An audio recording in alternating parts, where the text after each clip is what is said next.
I am Etta, 58 years old, and my son Jackson has always been my world. Since his father left when he was 3, it has been just us against the world. Our birthday traditions meant everything, especially his handmade cards. When the box of cookies arrived on my doorstep, I felt that familiar warmth of his love. But yesterday at dinner, seeing Dorothy's sad eyes as she mentioned her diabetes diagnosis, I gave her Jackson's cookies.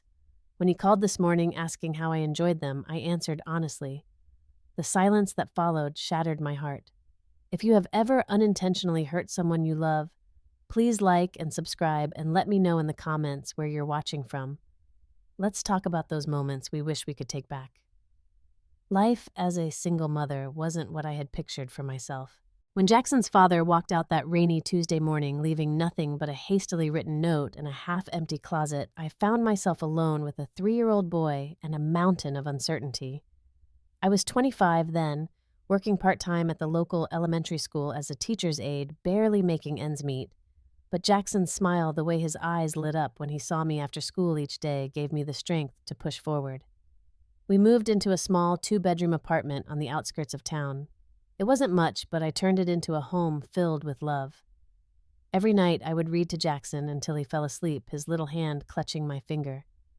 Those quiet moments solidified our bond, creating a connection that I believed nothing could break. As Jackson grew, so did our little traditions. For birthdays, we couldn't afford extravagant gifts, so we focused on meaningful gestures. When he was 5, Jackson presented me with a handmade card covered in glitter and smudged crayon. Inside, he had drawn 2 stick figures holding hands under a rainbow. "That's us, Mommy," he had explained proudly. "Forever together." I kept that card in my bedside drawer, taking it out whenever life felt overwhelming.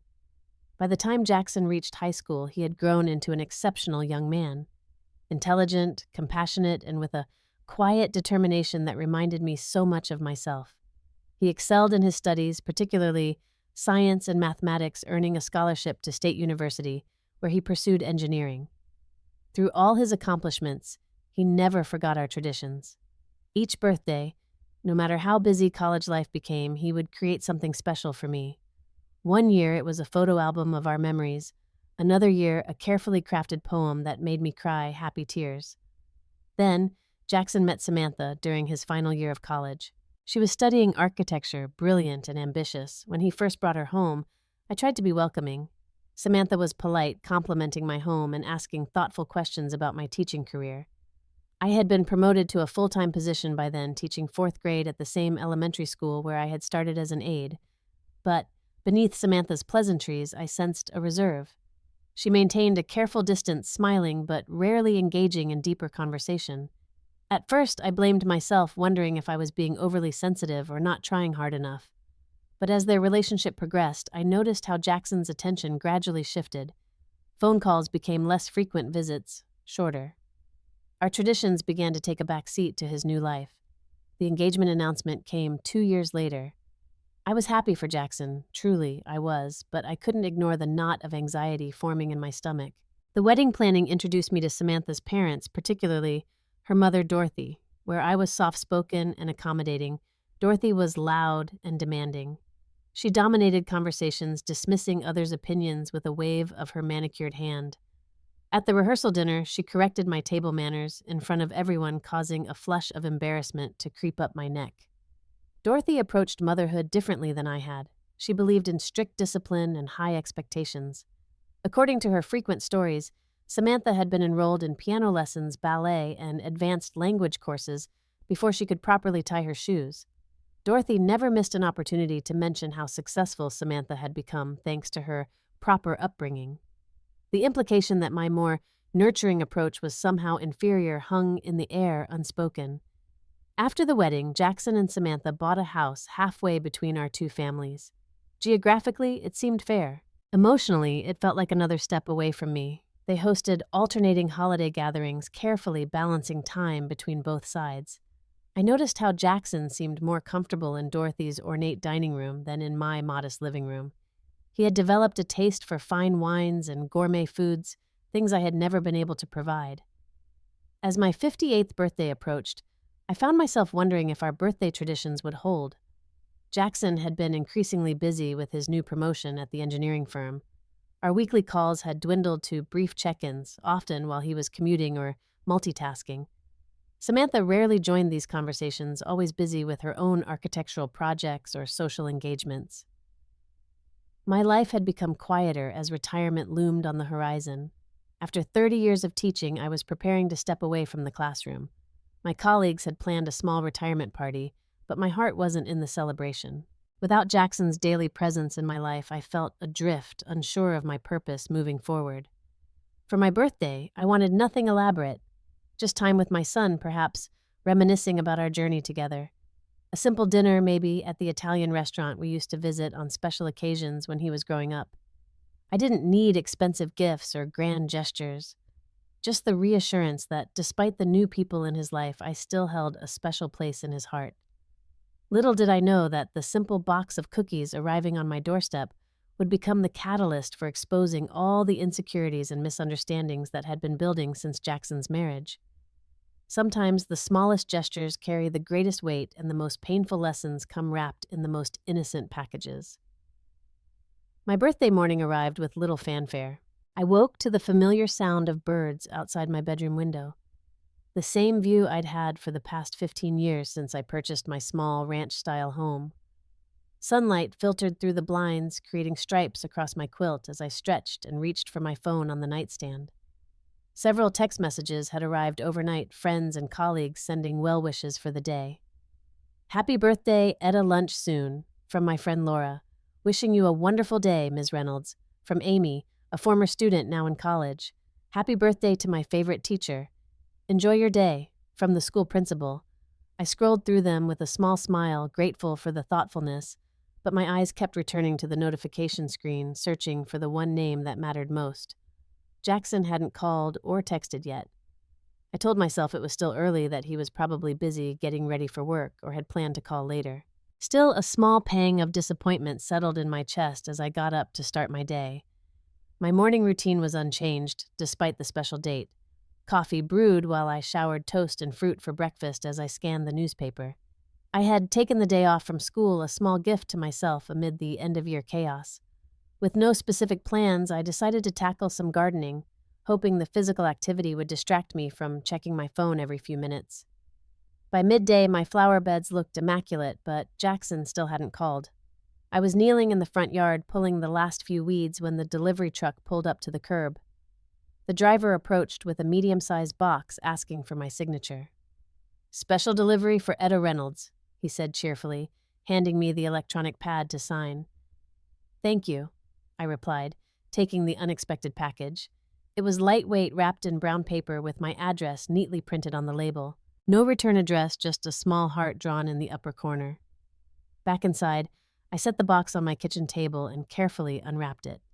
Beneath the brown paper was a beautiful white box tied with a blue ribbon, my favorite color. My heart quickened as I gently pulled the ribbon loose and lifted the lid. Inside, arranged in perfect rows, were cookies. Not just any cookies, but an assortment that looked like they belonged in a gourmet bakery window. Golden chocolate chip rich, dark chocolate, delicate sugar cookies, dusted with crystal sugar, and what appeared to be maple pecan, my absolute favorite. A small card rested on top, and I recognized Jackson's handwriting immediately. "Happy birthday, Mom, love you." Simple, just like him. Not overly sentimental in words, but the gift itself spoke volumes. I felt tears prick at the corners of my eyes as I picked up one of the cookies, examining the perfect shape and inhaling the sweet aroma. They looked professionally made, and I wondered which bakery he had ordered them from. Jackson knew I had a sweet tooth, something I'd always tried to keep in check, but indulged occasionally, especially on birthdays. I considered trying one immediately, but decided to save them for later. Perhaps I would enjoy them after dinner with a cup of tea, making the birthday celebration last a little longer. I carefully closed the box and placed it on the counter, my heart feeling lighter, knowing Jackson had remembered after all. The phone rang shortly after, and I lunged for it, expecting to hear my son's voice. Instead, it was Laura, my closest friend since we'd started teaching together 20 years ago. "Happy birthday, stranger. How's the day treating you so far?" Her cheerful voice filled my kitchen. "It's been quiet," I admitted, "but Jackson sent cookies. Beautiful ones from some fancy bakery, I think." "That's thoughtful," Laura said. Has he called yet? Not yet. I tried to keep this disappointment from my voice. I'm sure he will later. He's probably swamped at work. Laura made a non-committal sound. We both knew Jackson's job was demanding, but also that phones worked during lunch breaks and commutes. Well, since you don't have plans with him today, how about dinner with me tonight? That new Italian place downtown. My treat for the birthday girl. I was about to accept when I remembered. Oh, I can't tonight. It's the monthly family dinner with Jackson, Samantha, and her parents. It was already scheduled before anyone realized it fell on my birthday. On your birthday? And they didn't think to reschedule? Laura's protective indignation made me smile. It's fine, really. At least I'll see Jackson even if we have to share the time with others. After chatting a few more minutes, we said goodbye, with plans to meet the following weekend instead. I spent the afternoon reading and occasionally checking my phone, which remained stubbornly silent except for additional birthday messages from acquaintances and distant relatives. As evening approached and I prepared for the family dinner, a thought struck me. The cookies would be perfect to share at dinner. It would be a way to incorporate my birthday into the gathering without making a fuss, and perhaps Dorothy would appreciate the gesture. She had mentioned several times how much she enjoyed desserts, often lamenting how her figure didn't allow for as many indulgences as she would like. I dressed carefully in a navy blue dress that Jackson once said brought out the blue in my eyes, applied light makeup, and styled my silver-streaked hair. As I was about to leave, I picked up the cookie box, retied the ribbon, and placed it carefully on the passenger seat of my car. The family dinner had been Samantha's idea, a way to keep both families connected through monthly gatherings. We rotated between restaurants, always meeting on neutral ground rather than at either family's home. Tonight's venue was a steakhouse that had recently opened, upscale enough to impress Dorothy, but not so pretentious that I would feel uncomfortable. As I drove, I practiced my responses to the inevitable questions about retirement, determined to appear positive and excited rather than anxious and uncertain. The cookies beside me were a comforting presence, a tangible reminder that despite the changes in our relationship, Jackson still cared enough to make my birthday special. What I didn't realize then was how one simple decision made with the best intentions would unravel years of carefully maintained family dynamics and force us all to confront the truths we'd been avoiding. Sometimes the path to healing begins with an innocent mistake, and sometimes the most painful revelations lead to the most necessary growth.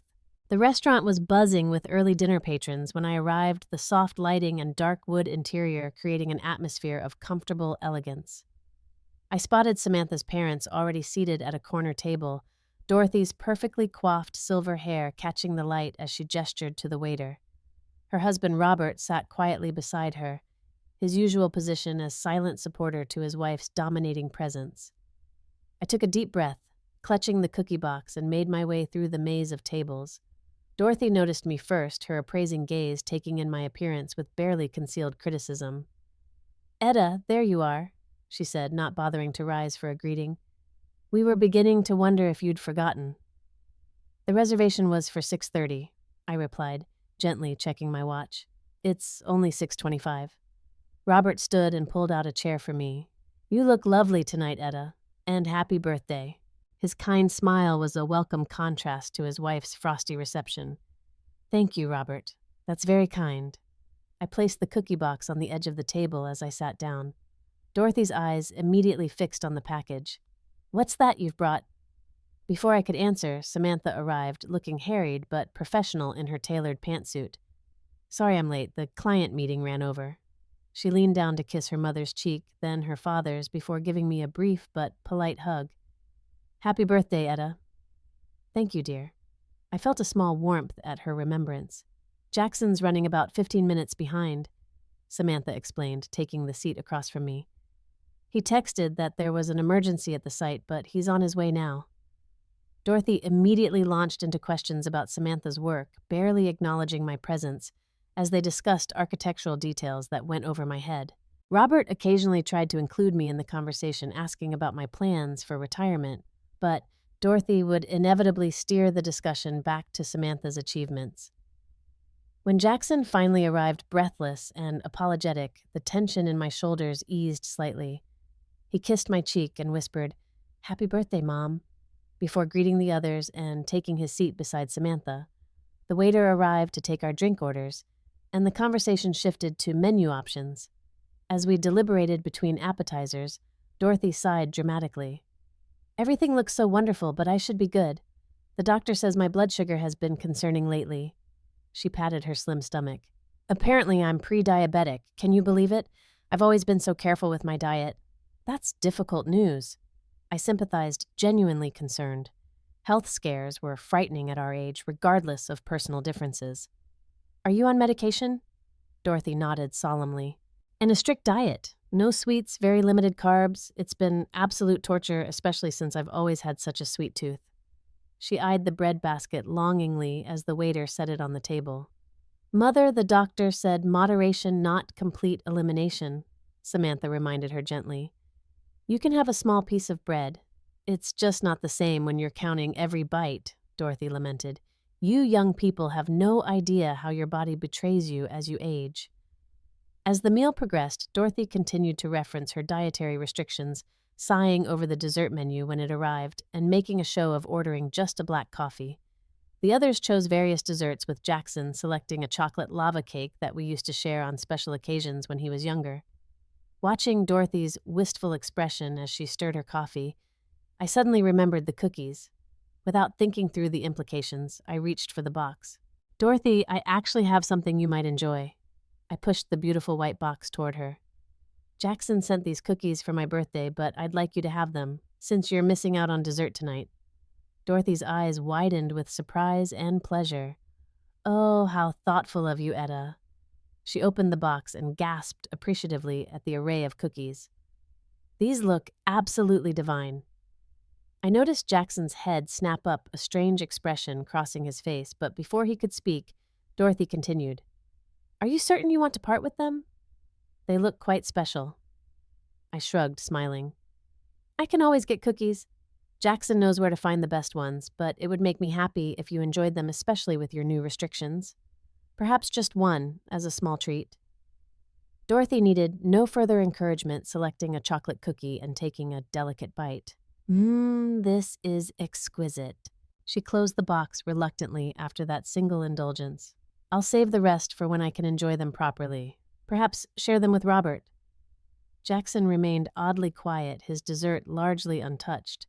When he finally spoke, his voice sounded strained. Mom, did you try any of the cookies? Not yet, I admitted. I was saving them for later, but then thought Dorothy might appreciate them more given her situation. He nodded, slowly, his expression unreadable. I see. The remainder of the dinner passed in relative normalcy, though I noticed Jackson seemed distracted, checking his watch frequently. When the bill arrived, Robert insisted on paying despite my protests that I should at least cover my portion. As we prepared to leave, Jackson offered to walk me to my car. The night air was cool as we crossed the parking lot in silence. When we reached my car, Jackson turned to me with a careful smile that didn't quite reach his eyes. Did you have a nice birthday, Mom? It's been lovely. I assured him, though, in truth, it had been rather ordinary. Thank you for the cookies. They looked beautiful. I'm glad. He hesitated, then asked, Are we still on for Saturday? I thought we could have lunch, just the two of us, to celebrate properly. My heart lifted at the suggestion. I'd love that, Jackson. He hugged me, then a brief embrace that felt somehow formal compared to the bear hugs of his youth. As I drove home, I couldn't shake the feeling that something was off in his reaction to the cookies. Perhaps he had wanted me to enjoy them myself rather than giving them away. But surely he would understand my gesture of kindness toward Dorothy, especially given her health concerns. It wasn't until the next morning when Jackson called again that I would understand the magnitude of my mistake. Some wounds are inflicted unknowingly, but they cut no less deeply for the innocence behind them. The next morning dawned clear and bright sunlight streaming through my kitchen windows as I prepared my usual breakfast. The house felt quieter somehow, the silence more pronounced after the social engagement of the previous evening. I was spreading jam on my toast when the phone rang, Jackson's name flashing on the screen. Good morning, sweetheart. I answered, cheerfully pleased by his early call. Hi, Mom. His voice sounded tentative, unusual for my confident son. I hope I didn't wake you. Not at all. I've been up for hours. You know me, always the early bird. There was a brief pause, the kind that stretches with unspoken words. Then, Jackson cleared his throat. So, how were the cookies? The question seemed odd given our conversation last night, but I answered honestly. Oh, I gave them to your mother-in-law. She loves sweets, and with her new diabetes diagnosis, I thought she could use a special treat. The silence that followed felt like a physical presence, heavy and alarming. When Jackson finally spoke, his voice was strained. Mom, I made those cookies. What? The word came out as barely more than a whisper. I made them myself, by hand, for you. Each word fell like a stone between us. I've been practicing for weeks to get them right. My hand trembled as I set down my coffee cup. Jackson, I had no idea. I thought they were from a bakery. They looked so professional. Do you remember when I was 10? He continued, his voice taking on an emotional quality I rarely heard from him. That summer, after Dad left for good when you were working 2 jobs to make ends meet, the memory surfaced immediately bright and clear. You wanted to bake cookies for the school bake sale, and you were so tired, but you still stayed up with me all night teaching me how to measure ingredients and explaining why we needed to chill the dough. His voice caught slightly. You said baking was science and love mixed together in perfect proportions. Tears welled in my eyes. I remember. I've never forgotten that night, Mom. It was the first time I realized how much you sacrificed for me, and how you always found ways to make things special even when times were tough. Jackson paused, and I could hear him struggling to maintain his composure. Those cookies I sent you weren't just any cookies. Each type represented a different memory from our life together. My heart constricted painfully as he continued. The chocolate chip were from that first baking lesson. The dark chocolate ones were for the time you brought me hot chocolate every night during finals week in high school. The sugar cookies were for all the Christmas Eves we spent decorating them together. And the maple pecan. His voice broke slightly. Those were because you always said they reminded you of the trees in the park where we used to have picnics when I was little. Jackson, I whispered, tears now flowing freely down my cheeks. I'm so sorry. I had no idea. There was also a gift certificate for that spa you've always wanted to try, tucked in an envelope at the bottom of the box. The hurt in his voice was palpable. It was for a full day of treatments. I know how hard you've been working, and with retirement coming up. The realization of what I had done hit me with full force. Not only had I given away a deeply meaningful handcrafted gift, but I had unknowingly handed over another present as well. I can call Dorothy, I said quickly, desperately. I can get the cookies back, explain the situation. She texted Samantha this morning to say how delicious they were. Apparently she and Robert enjoyed several last night after they got home. The flat tone of his voice conveyed his disappointment more clearly than any accusation could have. Oh, Jackson, I'm so sorry. I never would have given them away if I'd known. My voice broke on a sob. It's fine, Mom. You couldn't have known. His attempt at understanding only made me feel worse. I should have been clearer in the note or mentioned it at dinner. No, this is entirely my fault. I just assumed. I trailed off, realizing how many assumptions had led to this moment. I had assumed the cookies were store-bought because they looked perfect. I had assumed Jackson wouldn't mind my giving them away because our traditions had seemed less important to him lately. I had assumed my gesture would be appreciated by Dorothy without considering the deeper meaning behind the gift. I need to go, Jackson said after another uncomfortable silence. I have a meeting in 10 minutes. Of course, but Jackson, please know how truly sorry I am and how much I appreciate the thought and love you put into that gift. I know, Mom. His voice softened slightly. We'll talk later, okay? After we hung up, I sat at my kitchen table, the half-eaten toast forgotten as tears streamed down my face. The magnitude of my mistake overwhelmed me. It wasn't just about the cookies or even the gift certificate. It was about missing the depth of meaning behind the gesture, failing to recognize my son's effort to maintain our connection in a new and beautiful way. I tried calling him back several times throughout the morning, each call going directly to voicemail. I sent text messages, each one feeling increasingly inadequate. I'm so sorry about the cookies. Please call me when you can. I had no idea you made them yourself. They were beautiful. Please let me make this up to you somehow. As the hours passed with no response, my anxiety grew. Had I damaged our relationship irreparably?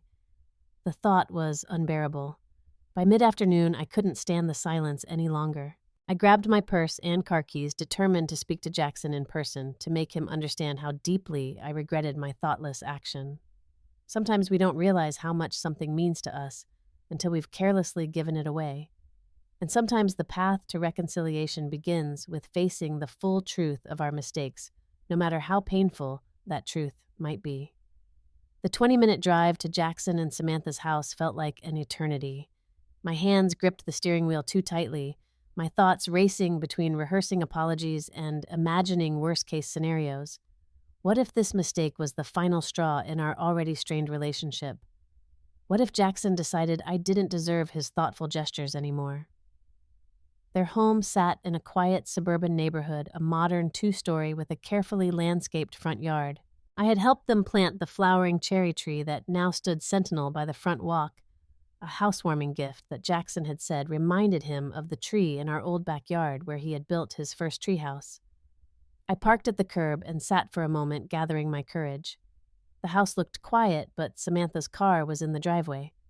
Taking a deep breath, I approached the front door and rang the bell, trying to compose my features into something less desperate than I felt. Samantha answered, surprise evident in her expression. Her professional attire had been replaced by yoga pants and a loose sweater, her dark hair pulled back in a casual ponytail. "Etta, we weren't expecting you. I'm sorry to drop by unannounced," I said, hearing the tremor in my voice. "Is Jackson home? I really need to speak with him."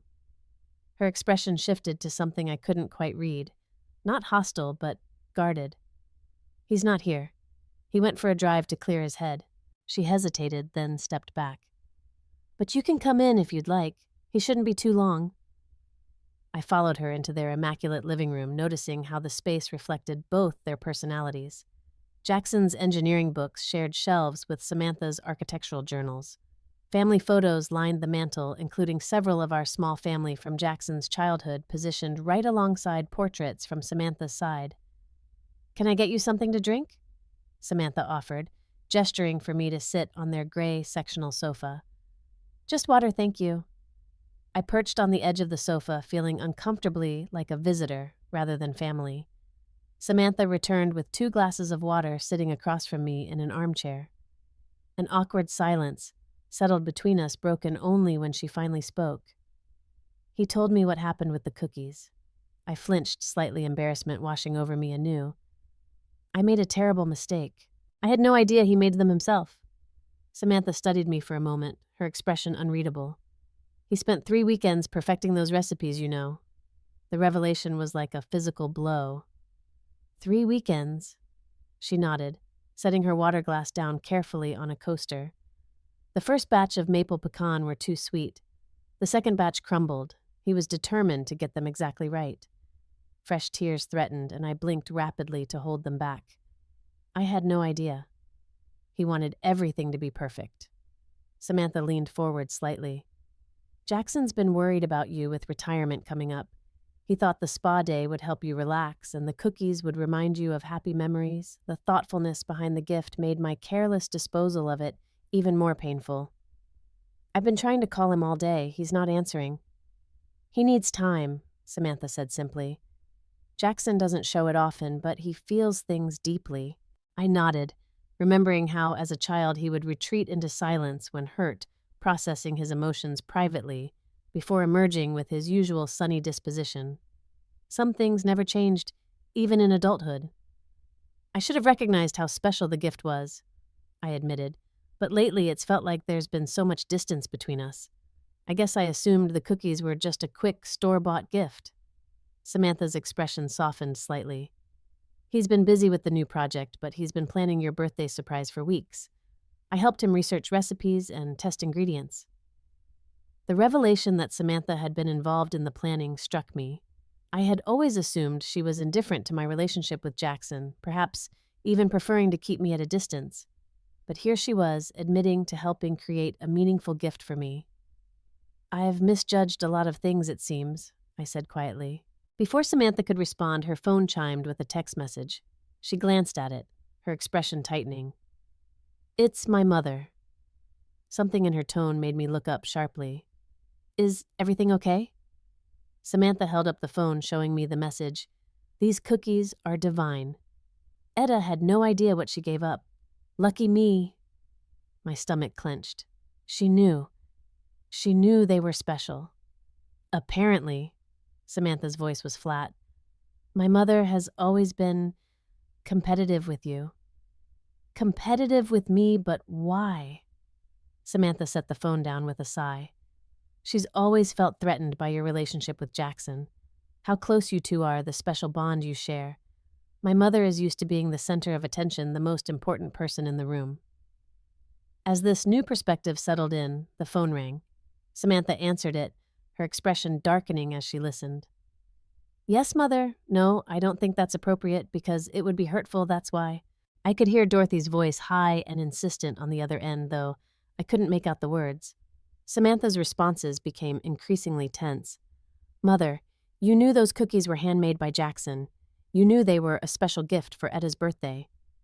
No, it doesn't matter that she offered them to you. The right thing would have been to decline or at least save them for her.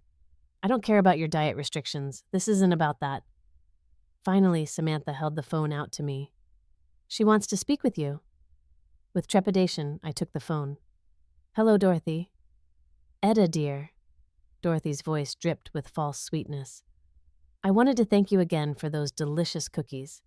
Jackson is quite the talented baker. Those maple pecan ones were particularly divine.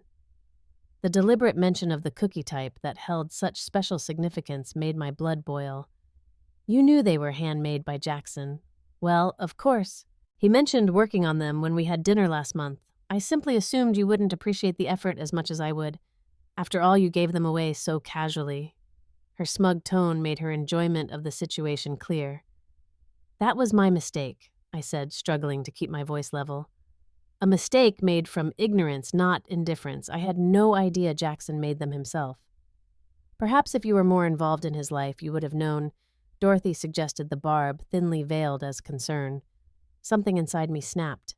After years of tolerating Dorothy's subtle digs and passive-aggressive comments, the accumulation of hurt and frustration bubbled over. Dorothy, I've tried to maintain a cordial relationship with you for Jackson and Samantha's sake, but I won't allow you to twist my mistake into some kind of victory for yourself. What you did was unkind and manipulative. You knew those cookies were important and chose to take advantage of my error. Dorothy gasped, clearly unaccustomed to being confronted directly. Well, I never expected such hostility over a few cookies. This isn't about cookies, it's about respect and consideration for others' feelings. Something you've consistently failed to show me. I handed the phone back to Samantha, my hands shaking with a mixture of anger and adrenaline. She spoke briefly to her mother before ending the call, her expression a mix of embarrassment and what looked surprisingly like approval. I'm sorry about my mother, she said quietly. She's always been difficult. You have nothing to apologize for, I assured her, suddenly seeing Samantha in a new light. How challenging it must have been to grow up with Dorothy as a mother, to live under the weight of those expectations and manipulations.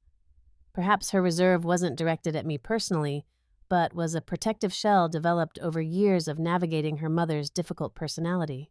I should go, I said, standing up. Please tell Jackson I came by. Tell him. I paused, searching for words adequate to express my regret. Tell him I understand now, and I'm so sorry. Not just for the cookies, but for not seeing what was right in front of me. Samantha walked me to the door, hesitating before saying, He'll come around, Etta. Jackson loves you too much to let this come between you. As I drove home, tears blurred my vision, but a new determination had taken root. This mistake, painful as it was, had revealed truths that had been hidden beneath the surface of our family dynamics. Now that I could see clearly, I had the chance to make things right, not just with Jackson, but with Samantha too. Sometimes the most valuable insights come from our most painful errors, and the process of making amends can forge connections stronger than those that existed before the breach. With this hope in my heart, I began to formulate a plan to rebuild what my thoughtlessness had damaged. The drive home from Jackson and Samantha's house left me with a whirlwind of emotions. Hurt, regret, and anger swirled together, but beneath them all, a seed of determination had taken root. I couldn't undo my mistake, but I could learn from it and find a way to make amends that would show Jackson how truly sorry I was and how much I valued our relationship. Once home, I sat at my kitchen table with a notepad thinking carefully about what would be meaningful to Jackson. A store-bought gift wouldn't suffice. This needed to be something personal, something that demonstrated effort and thought comparable to what he had put into my birthday gift.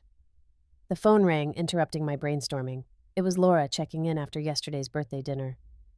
"How did it go with the family?" she asked, her voice warm with concern. The entire story spilled out in a rush of words and occasional tears, from the cookie gift to my discovery of their significance. Dorothy's manipulation and my confrontation with her. Laura listened without interruption, making sympathetic sounds at appropriate moments.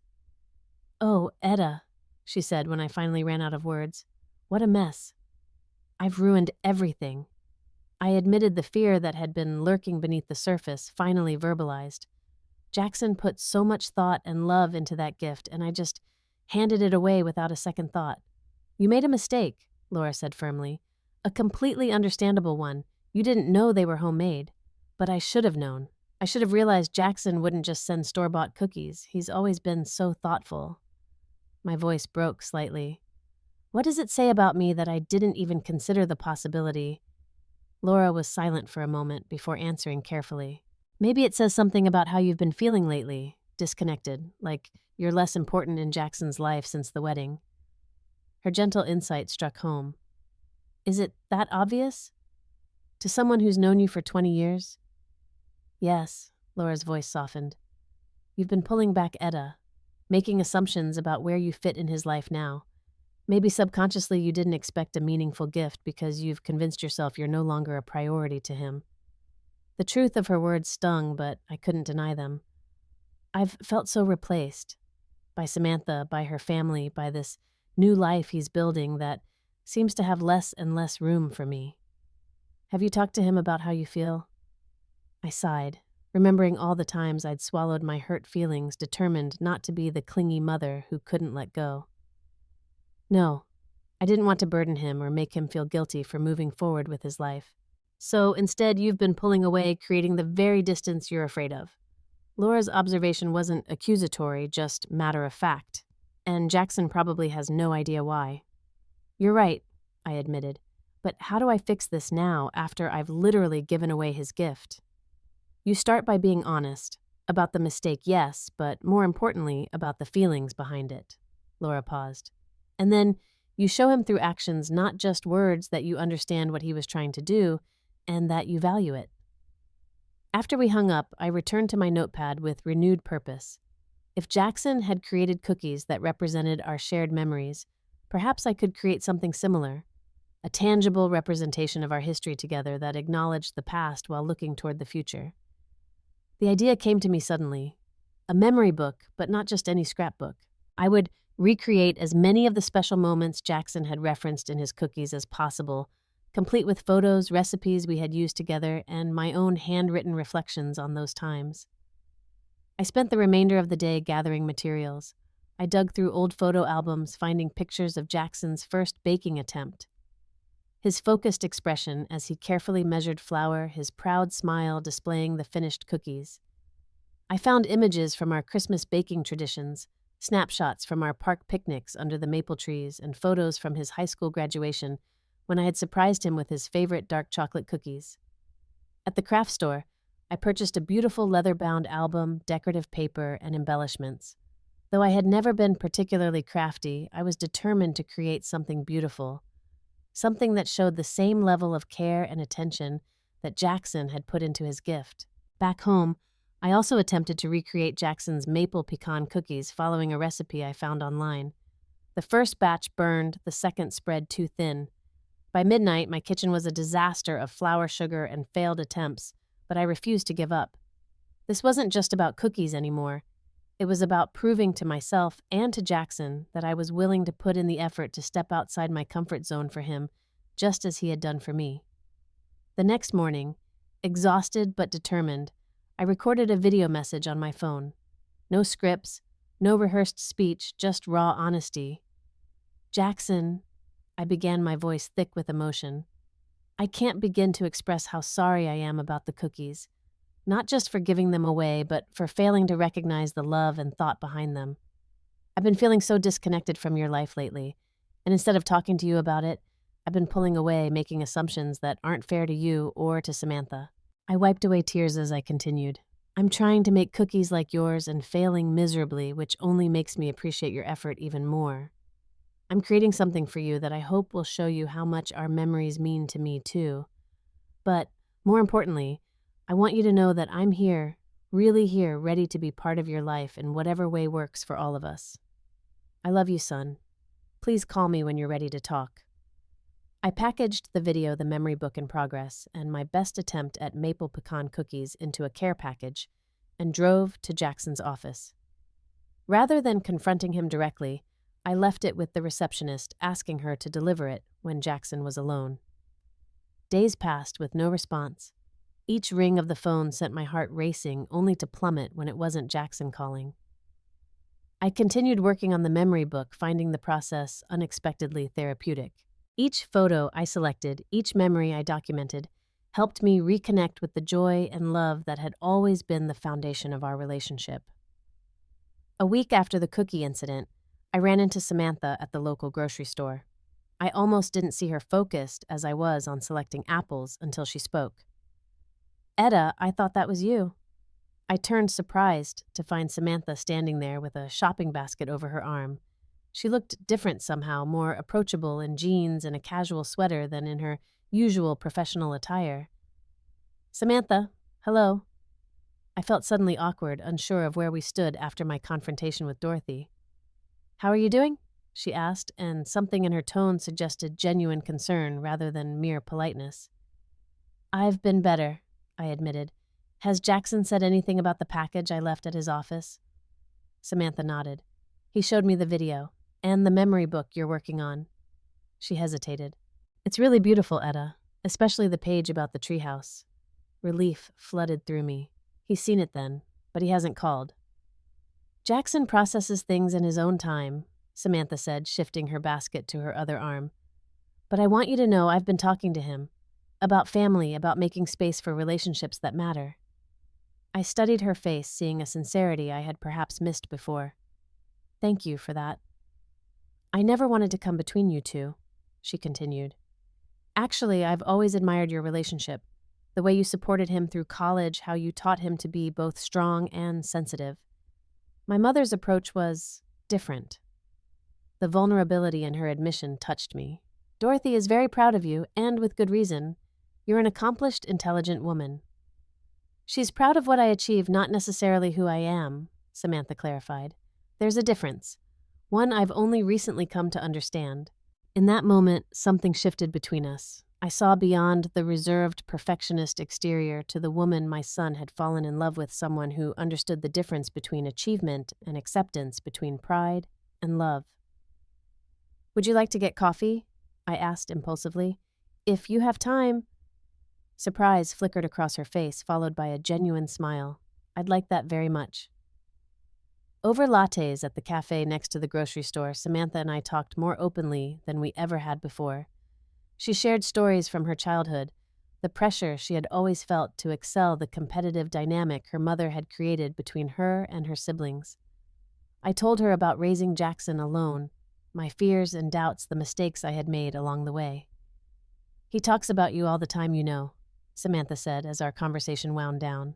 "Little things like how you always checked his homework even when you were exhausted, or how you saved for months to buy him that chemistry set he wanted." "He was worth every sacrifice," I said simply. "I think," Samantha paused, considering her words carefully, "I think maybe we could start fresh, you and I, without my mother's interference or assumptions getting in the way."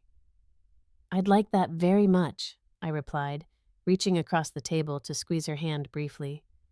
As we parted ways in the parking lot, Samantha turned to me with a small smile. "Come over for dinner tomorrow night, 7 o'clock, just the three of us." Hope blossomed in my chest. "I'll be there." The unexpected conversation with Samantha had revealed yet another layer of misunderstanding in our family dynamic. I had assumed her reserve was dislike or disinterest when perhaps it had been uncertainty or even intimidation.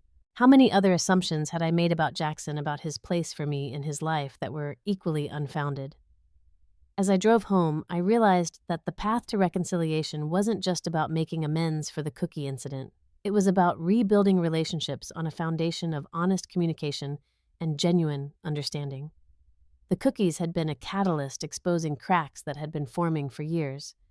Now perhaps we had the opportunity to repair those cracks and create something stronger in their place.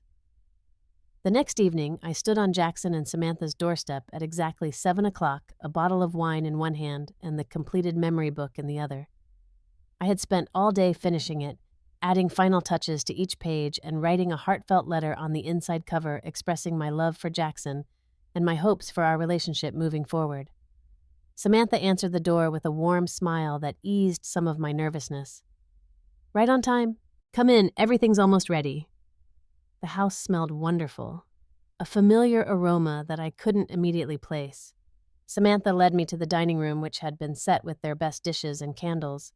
Jackson stood by the table, looking slightly awkward but present. When our eyes met, I saw the hurt was still there, but softer now, tempered by something else. "Hi, Mom," he said, stepping forward to accept my hug. It was brief but genuine, not the stiff embrace from my birthday dinner. "Thank you for having me," I said, handing Samantha the wine and keeping the memory book tucked under my arm for the right moment. "I hope you're hungry," Samantha said, disappearing into the kitchen. "We've been cooking all afternoon." Jackson gestured for me to sit, and as I did, I noticed something unusual on the table.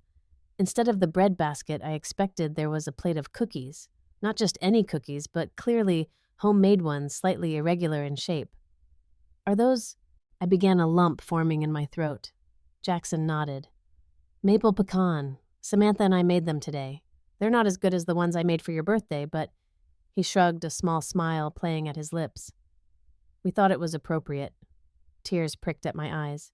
"Jackson, I am so sorry about what happened. I should have recognized how special that gift was." "I know, Mom. I got your video." He sat across from me, his expression softening further. "And I've been working through some things too. I could have been clearer about the cookies. I should have called you on your actual birthday instead of just sending them." Samantha returned with a steaming dish that she set in the center of the table. To my surprise, I recognized it immediately.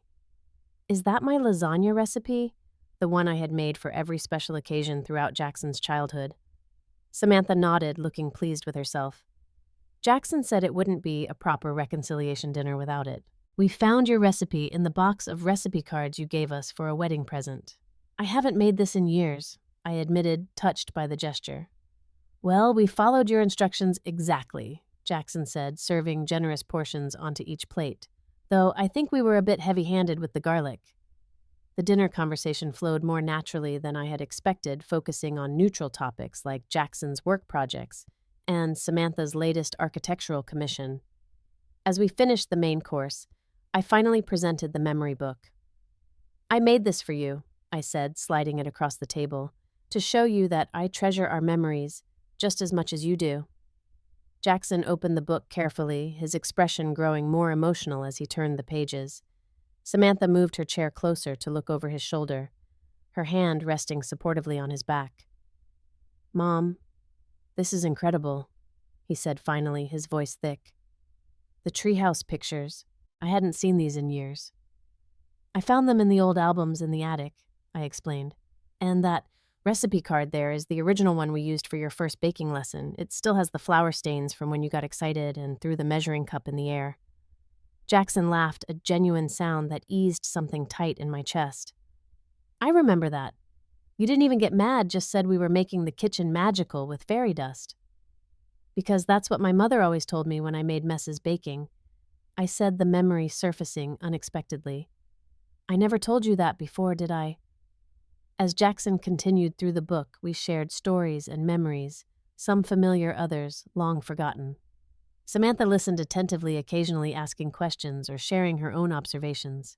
For the first time, it felt like we were truly becoming a family, not divided into his side and her side, but connected through our shared love for Jackson and our growing understanding of each other. When he reached the final page, Jackson paused at the envelope I had attached there. "What's this?" "Open it." I encouraged nervously, twisting my napkin under the table. Inside was a gift certificate not to the spa Jackson had originally planned, but for a cooking class for 3. I thought maybe we could all go together, I explained. Learn to make something new, create a new memory. Jackson looked up, his eyes shining with unshed tears. I'd like that very much, Mom. And I've been thinking, I continued, emboldened by the positive reception. I know monthly family dinners include Dorothy and Robert, and that's important. But maybe we could also start our own tradition. Just the 3 of us. Perhaps a Sunday brunch once a month or game night. Samantha's face lit up with genuine enthusiasm. I love that idea. My family never played games growing up. Dorothy thought they were frivolous. Then she missed out, I said firmly, because there's nothing better than seeing the competitive side of people you love. Jackson used to flip the Monopoly board when he was losing. I did not, Jackson protested, laughing. You absolutely did. Age 12, you landed on Boardwalk with a hotel and declared the game rigged for capitalism before upending the entire thing. Samantha burst out laughing. That explains so much about why you refused to play strategy games with me. As the evening continued, we moved to the living room for coffee and the maple pecan cookies. They weren't perfect, slightly overbaked around the edges, but the gesture behind them meant everything. Sitting there watching Jackson and Samantha together, seeing the way they balanced each other, I realized how much I had missed by focusing on what I feared I was losing rather than what I could gain. When it was time to leave, both Jackson and Samantha walked me to the door. Jackson hugged me tightly. A real hug, this time, the kind that reminded me of when he was little and would throw his whole body into embraces. I love you, Mom, he said simply. Thank you for the memory book. It means more than I can say. I love you too, son. Always have, always will. To my surprise, Samantha also hugged me goodbye.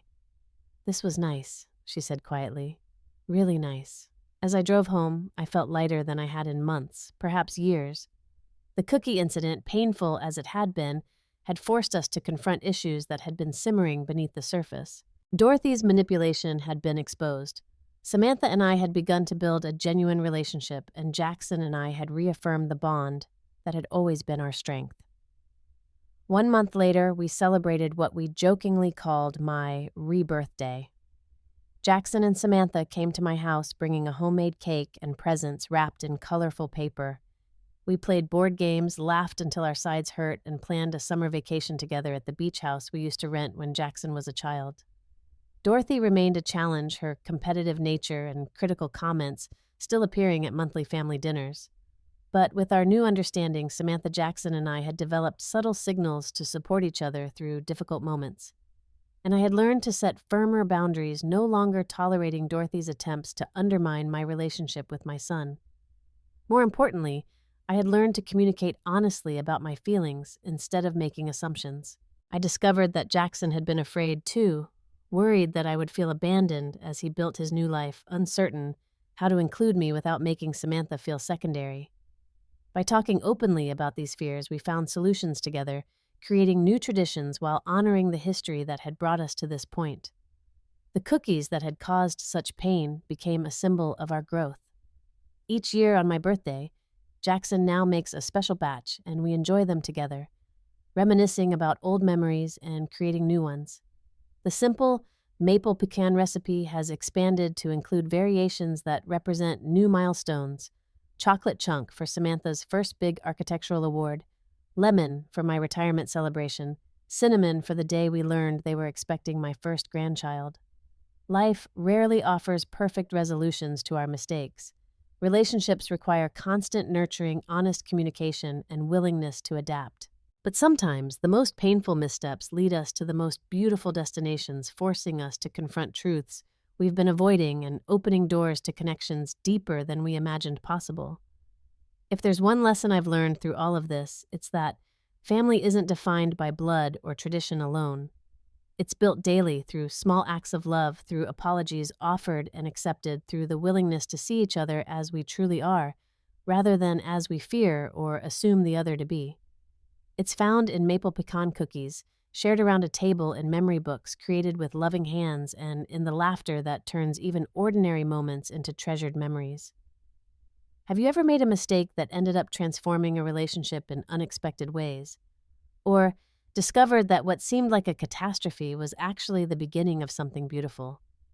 Share your stories in the comments below. And if you found meaning in my experience, please like this video, subscribe to the channel, and share with someone who might need to hear that even our biggest mistakes can lead to our greatest growth. Thank you for being part of this journey with me.